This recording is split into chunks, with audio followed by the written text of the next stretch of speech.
I pledge to every citizen of our land that I will be president for all Americans. In a stunning upset, businessman Donald Trump is elected the next president of the United States. What does it mean for the US and beyond? Hello, I'm Anand Naidu, and this is The Heat.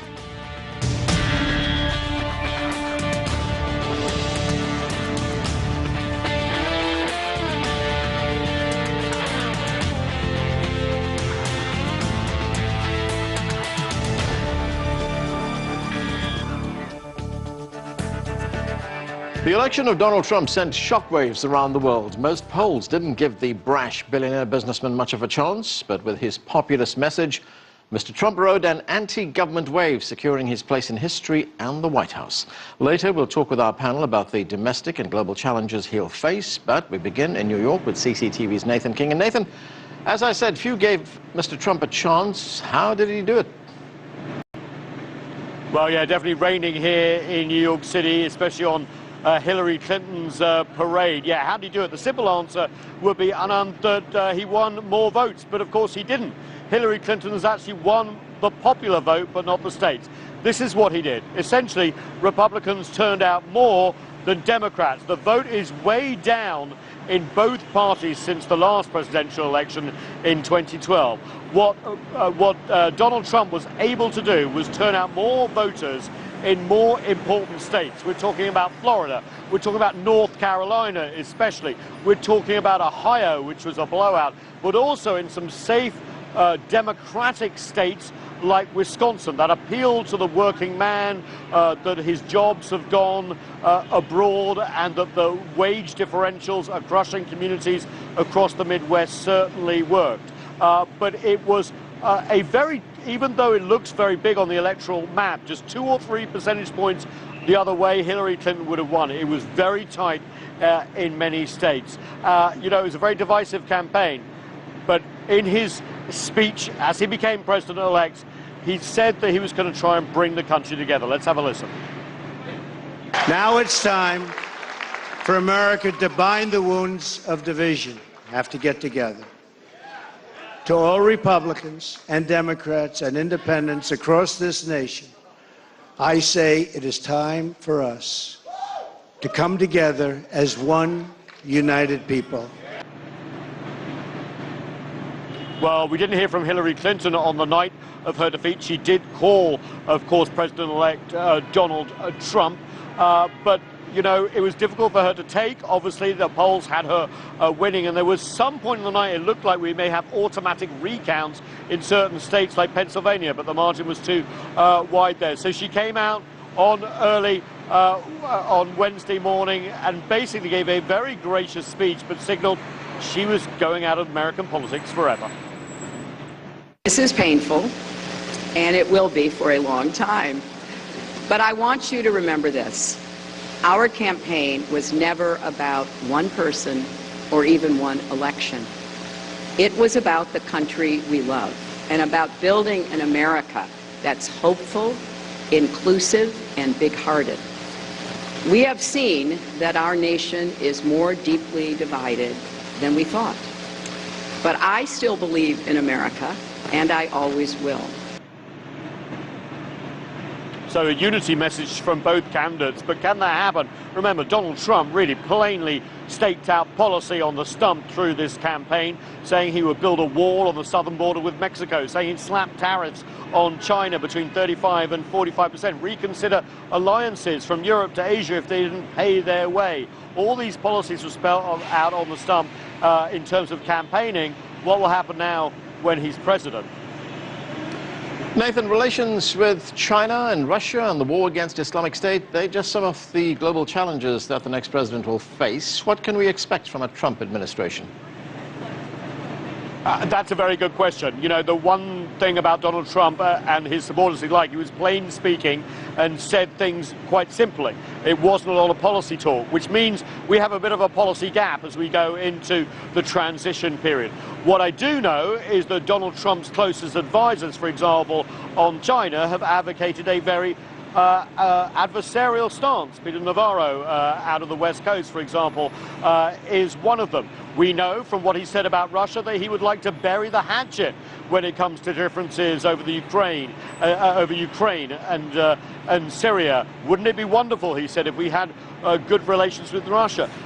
He's threatened to bomb the expletive out of ISIL with not much detail, so we'll have to wait and see there. We're going to have a look at who he puts in these positions. Now, remember, Secretary of State, very important position. There's been lots of talk about John Bolton, the former UN ambassador under George W. Bush, who was very combative.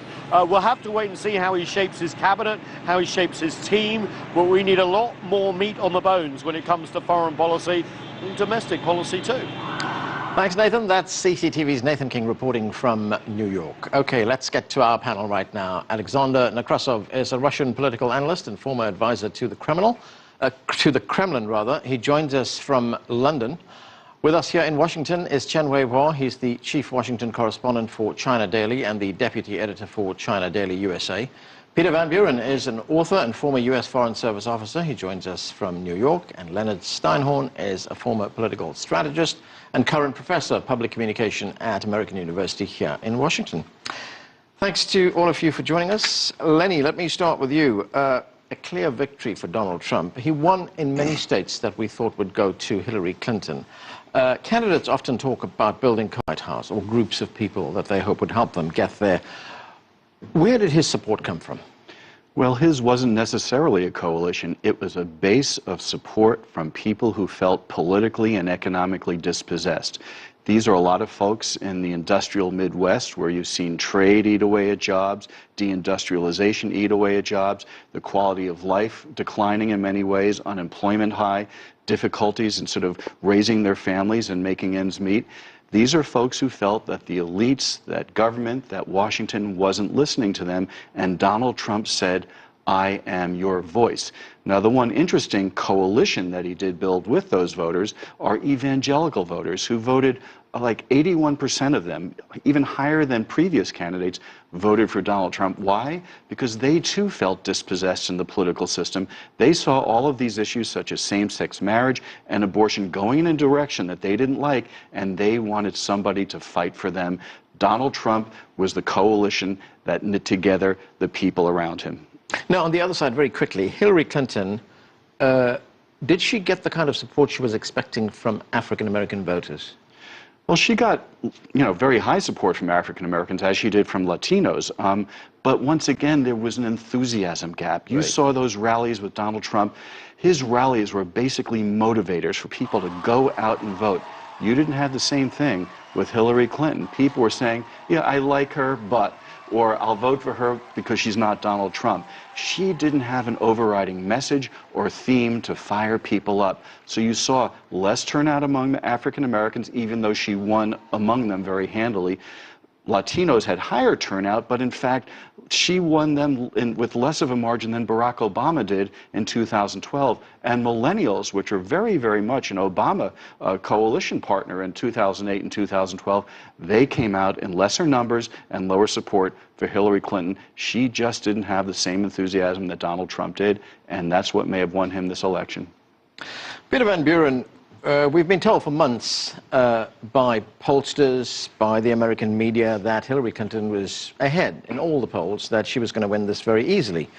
Come election day, of course, that didn't happen. What went wrong, do you think? I think there's a secret voters, I think, is the best way to describe them. People who understood they were going to be voting for Trump, who may have been reluctant to say that publicly. From time to time, the lightning would hit Donald Trump and people would recede into the shadows. But I think overall they held to their belief that he was going to be their voice, that Hillary Clinton represented far too much of the Washington bubble for their tastes. I suspect also there were a number of voters who may have legitimately known what they were going to do, but weren't ready to really bring themselves to admit it until they got into the voting booth at the time. And so they stayed under the radar of the polls, but as we saw last night, they very clearly spoke once it was their turn to vote. Alexander, what is your view on the outcome of this election, and especially with the election of Donald Trump? What does it mean for relations with Russia and the United States? Well, first of all, I was amazed that Hillary Clinton's team didn't learn any lessons from Brexit in Britain. I was amazed that they built their campaign around false narratives, false targets, that they believed what they saw on television, that they believed the opinion polls, which were false, obviously false. And that's why they lost. And I don't really understand how they were planning this campaign with all the knowledge that came from Britain. They misjudged the national mood completely. And what they basically fell into the trap of Donald Trump is that when he was saying pretty obvious things like, let's, for example, build relations with Russia because it makes sense. What did Hillary Clinton do? She would accuse him of being a puppet of Putin. That is an absolute stupidity. Her advisors should have said to her that you should play along. You should divide the common sense, which is in his words, and you should take away some of the rhetoric, which was obviously unacceptable. And that goes to every point of their political agenda. Whether Trump would be saying something quite realistic and sensible on the economy, Hillary Clinton would attack him and say that he is talking rubbish. And that, you know, the population was watching this, most of the people, and thinking to themselves, what is this with this woman? What is this with this establishment that they're so out of touch with what we are talking about, what our problems are about? You know, President Obama would be, you know, pushing his fancy liberal slogans and forgetting completely that bread on the table and unemployment are much bigger problems for the people than his some liberal fantasies. But coming back to your question about the relations with Russia, Russia is a pragmatic an observer in this particular instance. Nobody is building that Trump would go into the White House and immediately the relations with Russia would blossom. What was said during the election campaign can be forgotten on the 20th of January, and things will change. We have to see what sort of people will be picked for the top jobs. Then we can at least forecast something. At the moment, it is all promises, but there is no really any basis underneath. Chen Weiwei, what about the relationship with China? China featured very strongly in the election campaigns, actually, from the Donald Trump side. He accused China of being a currency manipulator, of stealing American jobs. But now that he's been elected, well, firstly, how was the election seen in China? Well, I think, you know, like in the U.S. and the rest of the world, it was a kind of a shock, I mean, puzzling, I mean, because every news report before that suggested that Hillary is going to win. So obviously it's not. But social media, I mean, is kind of going viral. I mean, my WeChat moments I see last night says 70% are about the election. So people, you know, there was people talk about actually the two friends, I mean, in the U.S., Chinese American, one Trump supporter, one Hillary supporter finally like broke up. I mean, it's like because of the election and all these things. I mean, people care a lot. I mean, the Chinese media. Right, there are major issues between the United States and China, trade and economic issues, of course, issues over the South China Sea, the American pivot to Asia. Where do you see that going? Do you see continuity or do you see major changes? Well, you know, like the previous panelists say, I think, you know, we should not now pay too much attention to what they said at the campaign trail. I mean, currency manipulation, tariffs. Actually, Trump had not talked about tariffs for quite a while, actually. So past president candidates talked crazy things about China, too. But when they were elected, they did just the opposite sometimes. So now let's pay attention to what Trump actually said starting last night. His speech, victory speech last night was quite actually good to me. I mean, he talked about seeking common ground and not hostility, partnership, not conflict. Right. This is exactly what President Xi actually sent a congratulatory message. I mean, after the election, you know, talking about mutual respect, win-win game, you know, cooperation, no conflict, no confrontation. So I think the Chinese, I mean, obviously, both sides agree there was so many common interests. We want a stable relationship. I mean, it serves the both country and the world. But at the same time, we have problem like you mentioned, South China Sea, and they know what's going to happen. The good things, if Hillary is president, and what would be the problem? Because she was the champion of this pivot to Asia, and that problem might get more serious or worse. I mean, under President Clinton, I mean, if possible. But Trump has expressed before his willingness to meet North Korean leader Kim Jong-un, improve relation with Russia. So this is sounds very less interventionist message. I think is appealing to the Chinese. They're not quite sure. I mean, let's see who will be his Secretary of State, National Security Advisor, his major foreign policy team. But people do see some kind of a hope. I mean, it's not sure. Yeah. Lenny, something that we've heard over the past 12 to 15 hours since we knew that Donald Trump was going to be the president is that people, his supporters, they want change. They want to change. That's why they voted for him. What are the changes that they want? Well, some of those changes are just sort of vaguely defined. They like the fact that he stuck his thumb in the eye of the establishment and the status quo, and he sort of said we have to drain the swamp in Washington. When he got down to policy, and he wasn't always that specific, but the things that he did say dealt with immigration, they dealt with trade. To some extent, they dealt with the economy, though his call for infrastructure development was no different from what Hillary Clinton was talking about. He's going to go for lower taxes. So these are things that he ran on, and these are the types of changes that he's going to probably put forth. The question for Donald Trump is, what if he doesn't build this wall, which was sort of the signature sort of promise of his campaign that roused all of the troops and all of the voters and everything? Will that work against him? Or is Donald Trump the type of person who's such a deal maker, such a problem solver, who likes to get things done, that he will be able to finesse not being held to some of these promises to be able to accomplish the goals as long as they make the people who voted for him feel happy and feel like he's doing something for them. All right. Peter, I want to get back to the U.S. relationship with Russia. You've written about this. Russia also played a big role in this election. There were accusations that Russia had interfered in the election, that it had hacked Democratic Party computers, that Russia was behind WikiLeaks. Putin was called a thug more than once. Have we seen any evidence that Russia was involved in this? Actual solid rock, evidence? No, I don't think so. I was greatly dismayed by the tone of much of the accusations against Russia. Hillary Clinton seemed committed to starting both a new Cold War and a new Red Scare here in the United States. It was absolutely outstandingly amazing for her to call a major presidential candidate a puppet of the Russian government on a public stage during a public debate. I think that we're going to see with Donald Trump a certain pragmatism in foreign policy, hopefully not sidelined by too many events happening too quickly. He's made those signals about Syria, working together with the Russians to some sort of resolution there. He's made those signals about Europe, working together for some sort of resolution there.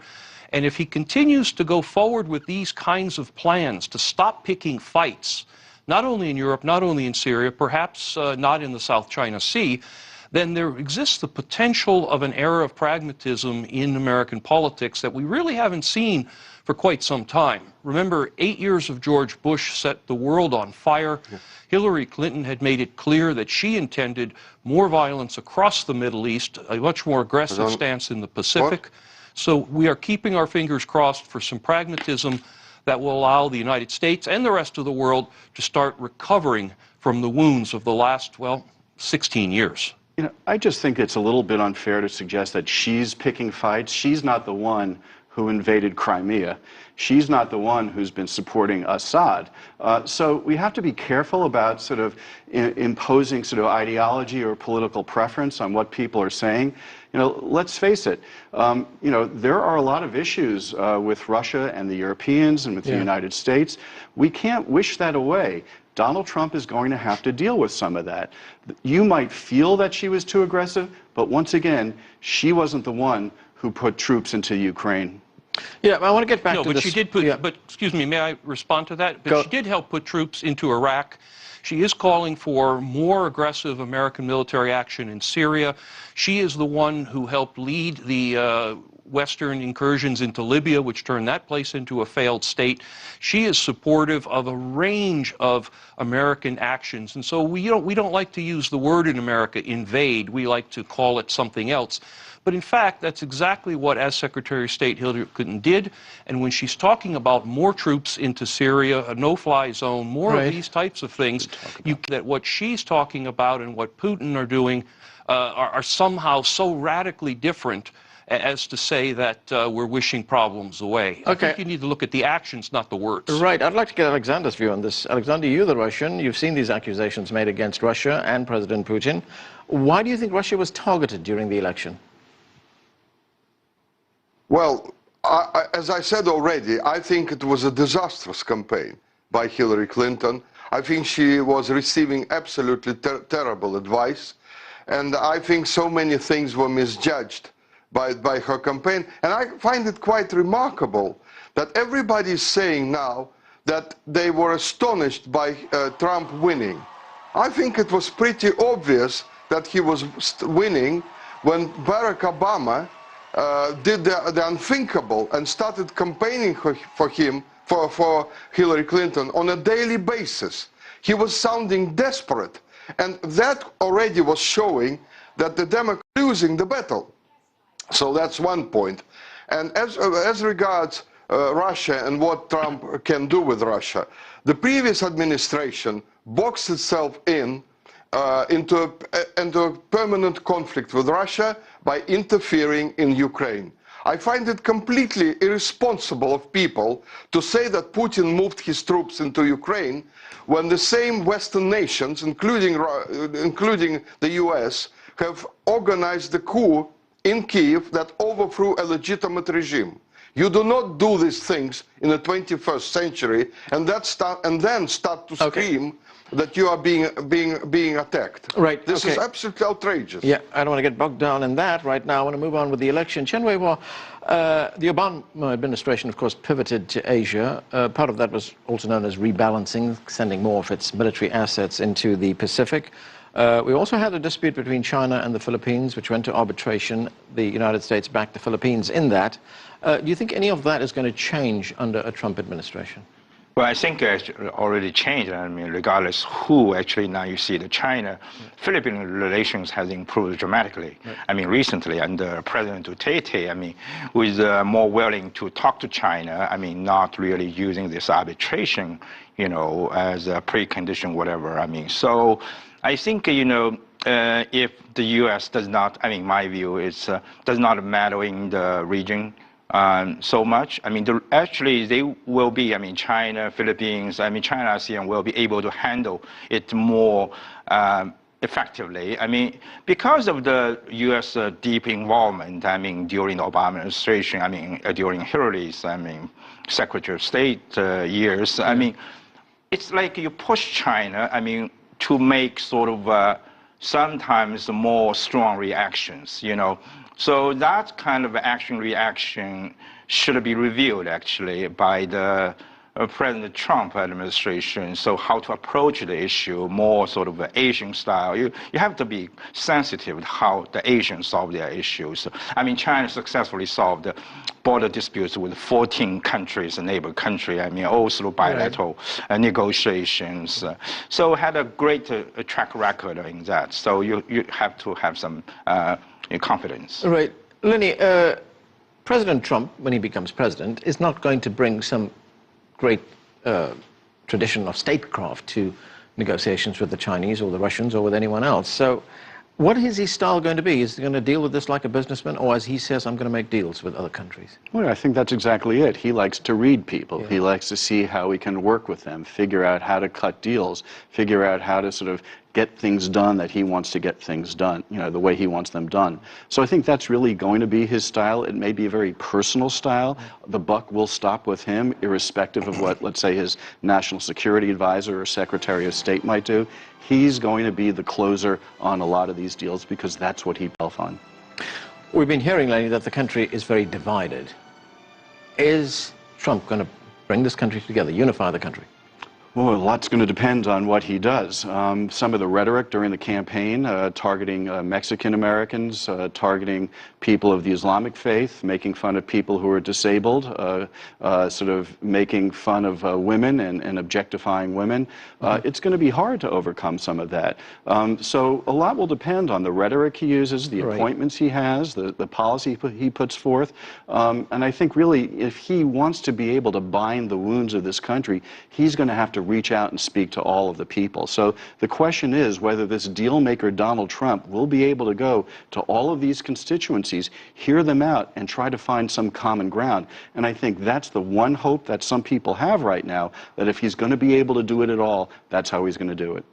Peter, one other foreign policy issue, and this was talked about during the campaigns, and that is the Iran nuclear deal. Donald Trump said that that was one of the worst deals that the United States ever signed, and that he will tear it up if he becomes president. Do you think he will tear it up? He's going to be under extraordinary pressure to do something like that from his right. He has spoken out against the deal. He has criticized Hillary Clinton and Barack Obama for their role in this, and it's going to be very difficult for him to walk away from that. What we can hope is he understands that he needs to deal with Iran in a number of pragmatic ways. He's got a situation in Yemen that demands some form of resolution. He's going to need Iran to work with him if he's going to bring Syria to some form of resolution. He's going to be watching the situation in Saudi Arabia very closely for fears of some kind of weakening in the royal family.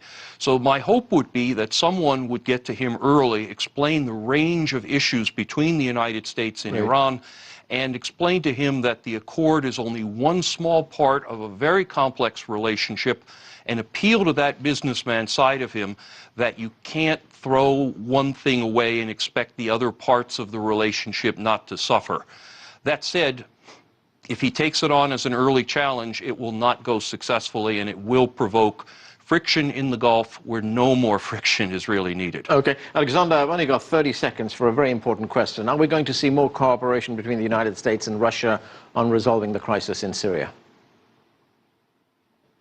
Well, everybody is hoping for that, but I find it strange that we all assume that Trump is going to jump into this international affairs, into foreign policy. I think he'd rather concentrate on the domestic policy initially, because that's what the voters expect from him.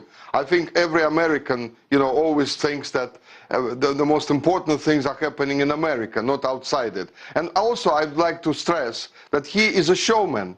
He is a presenter of one of the most famous programs on television in America. America lives by television. It breathes by television. So he will create any illusion he wants, and he will control the masses. Okay, we're going to have to leave it there. Thanks to all of you for joining us.